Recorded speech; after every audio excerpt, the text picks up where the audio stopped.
সবুজ জলবায়ু তহবিল অনুদান দেওয়ার পরিবর্তে বাংলাদেশের উপর ঋণের বোঝা চাপাচ্ছে বলে অভিযোগ ট্রান্সপারেন্সি ইন্টারন্যাশনাল ও বাংলাদেশ টিআইবির।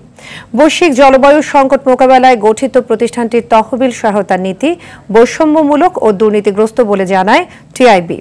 দেশি বিদেশি সংস্থার বাধার কারণে উন্নয়নশীল দেশগুলো সবুজ জলবায়ু তহবিল থেকে বঞ্চিত হচ্ছে বলে গবেষণায় উঠে আসে।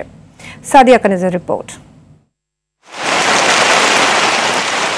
প্রাকৃতিক দুর্যোগে বাংলাদেশে বছরে ক্ষতি হয় প্রায় ৩০,০০০ কোটি টাকা। বাংলাদেশ পরিসংখ্যান ব্যুরোর জরিপে এমন তথ্য উঠে আসে।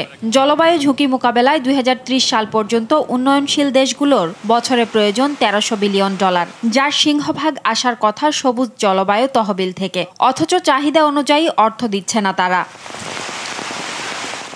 জলবায়ু পরিবর্তনের ঝুঁকি মোকাবেলায় ২০২৫ সাল পর্যন্ত বাংলাদেশের প্রয়োজন অন্তত $১২,০০০ মিলিয়ন, অথচ এখন পর্যন্ত মিলেছে ১২০০ মিলিয়নেরও কম। জলবায়ু তহবিল নিয়ে গবেষণার পর সোমবার টিআইবি জানায়, এক যুগে এই তহবিলের কার্যক্রম হতাশাজনক। আমাদের জাতীয় সংস্থাগুলোর জন্য তারা ঋণ বেশি দিচ্ছে, আর আন্তর্জাতিক সংস্থাগুলোকে অনুদান বেশি দিচ্ছে, যেটি পাওয়ার যোগ্যতাই নেই বলে আমি মনে করি। আন্তর্জাতিক সংস্থাগুলো আসলে অবশ্যই ঋণ হিসাবে গ্রহণ করা উচিত, কিন্তু সেটা পরিশোধ করার মতো অর্থ তাদের থাকার কথা।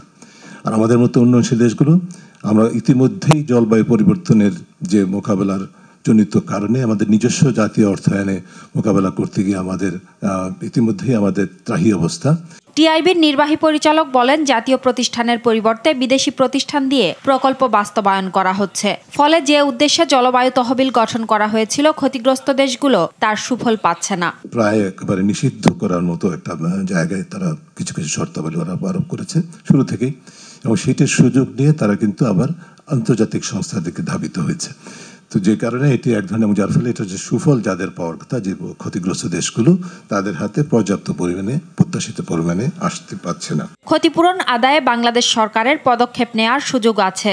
এখনই সোচ্চার না হলে জলবায়ু সংকট আরও জটিল হওয়ার শঙ্কা টিআইবির। সাদিয়া কানিজ, RTV, ঢাকা।